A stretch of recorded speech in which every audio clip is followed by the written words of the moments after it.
एकनवतितमः सर्ग। अपने दोनों भाइयों को यह कथा सुनाकर अमित तेजस्वी श्री रामचंद्र जी ने लक्ष्मण से पुनः यह धर्मयुक्त बात कही। लक्ष्मण, मैं अश्वमेध यज्ञ कराने वाले ब्राह्मणों में अग्रणी एवं सर्वश्रेष्ठ वशिष्ठ, वामदेव, जाबाली और कश्यप आदि सभी द्विजों को बुलाकर और उनसे सलाह लेकर पूरी सावधानी के साथ शुभ लक्षणों से संपन्न घोड़ा छोड़ूंगा। रघुनाथ जी के कहे हुए इस वचन को सुनकर शीघ्रगामी लक्ष्मण ने समस्त ब्राह्मणों को बुलाकर उन्हें श्री रामचंद्र जी से मिलाया।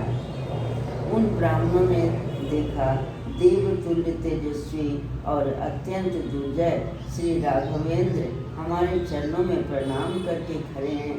तब उन्होंने शुभ आशीर्वादों द्वारा उनका सत्कार किया। उस समय रघुकुल भूषण श्री राम हाथ जोड़कर उन श्रेष्ठ ब्राह्मणों से अश्वमेध यज्ञ के विषय में धर्मयुक्त श्रेष्ठ वचन बोले। वे सब ब्राह्मण भी श्री राम की यह बात सुनकर भगवान शंकर को प्रणाम करके सब प्रकार से अश्वमेध यज्ञ की सराहना करने लगे। अश्वमेध यज्ञ के विषय में उन श्रेष्ठ ब्राह्मणों का अद्भुत ज्ञान से युक्त वचन सुनकर श्री रामचंद्र जी को बड़ी प्रसन्नता हुई। उस कर्म के लिए उन ब्राह्मणों की स्वीकृति जानकर श्री राम लक्ष्मण से बोले, महाबाहो,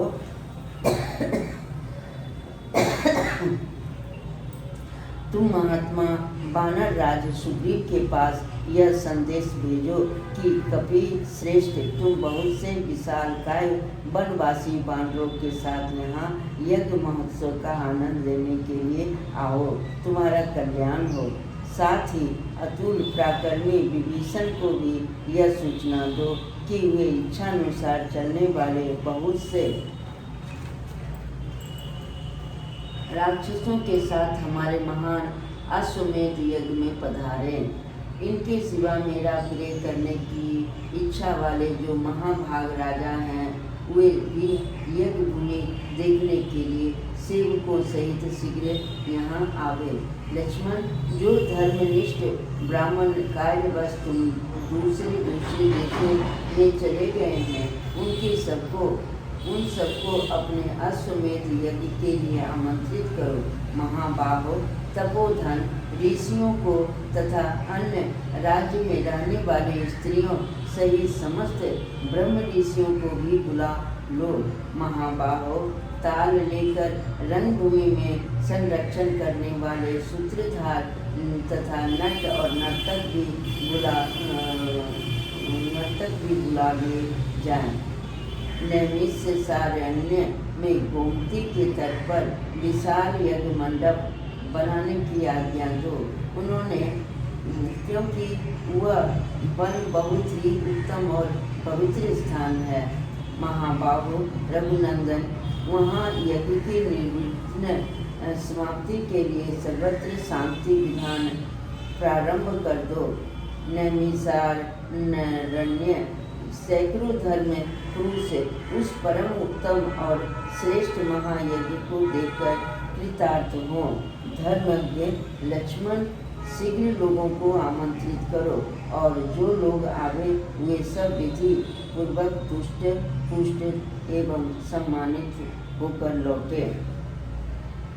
महाबली सुमित्रा कुमार लाखों बोझ ढोने वाले पशु, खरे दाने वाले चावल लेकर और दान 1000 पशु तिल, मूंग, चना, कुल्थी, उड़द और नमक के बोझ लेकर आगे चले।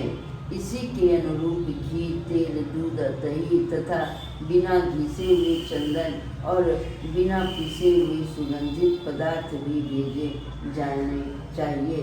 भरत 100 करोड़ से भी अधिक सोने चांदी के सिक्के के साथ लेकर पहले ही जाएं और बड़ी सावधानी के साथ यात्रा करें। मार्ग में आवश्यक वस्तुओं के क्रय बिक्री के लिए जगह जगह बाजारें भी लगनी चाहिए। अतः इसके प्रवर्तक, वणिक एवं व्यवसायी लोग भी यात्रा करें। समस्त नट और नर्तक भी जाएं। बहुत से रसोइये तथा सदा युवा अवस्था से सुशोभित होने वाली स्त्रियां भी यात्रा करें। भरत के साथ आगे आगे सेनाएं भी जाएं। महायशस्वी भरत शास्त्र वेत्ता, विद्वानों, बालकों, वृद्धों, एकाग्र चित्त वाले ब्राह्मणों, काम करने वाले नौकरों, बड़े कोषाध्यक्षों, वैदिकों, मेरी सब माताओं, कुमारों के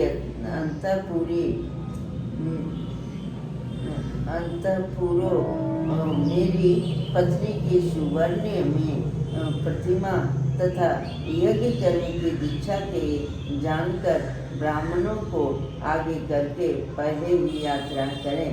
तत्पश्चात महाबली नरश्रेष्ठ श्री राम ने सिखों सहित महातेजस्वी नरेशों के ठहरने के लिए बहुमूल्य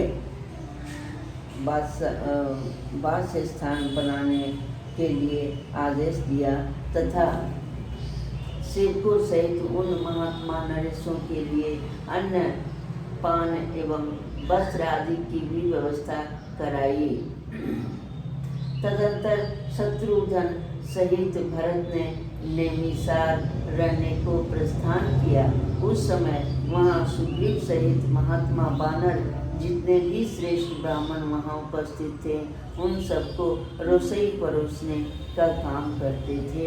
स्त्रियों तथा बहुत से राक्षसों के साथ विभीषण उग्र तपस्वी महात्मा मुनियों के स्वागत सत्कार का काम संभालते थे। इत्यार्थ श्रीमद् रामायणे वाल्मीकि उत्तराखंडे एकनवतिः सर्गः। इस प्रकार श्री वाल्मीकि निर्मित आर्ष रामायण आदि काव्य उत्तराखंड में 91वां सर्ग पूरा।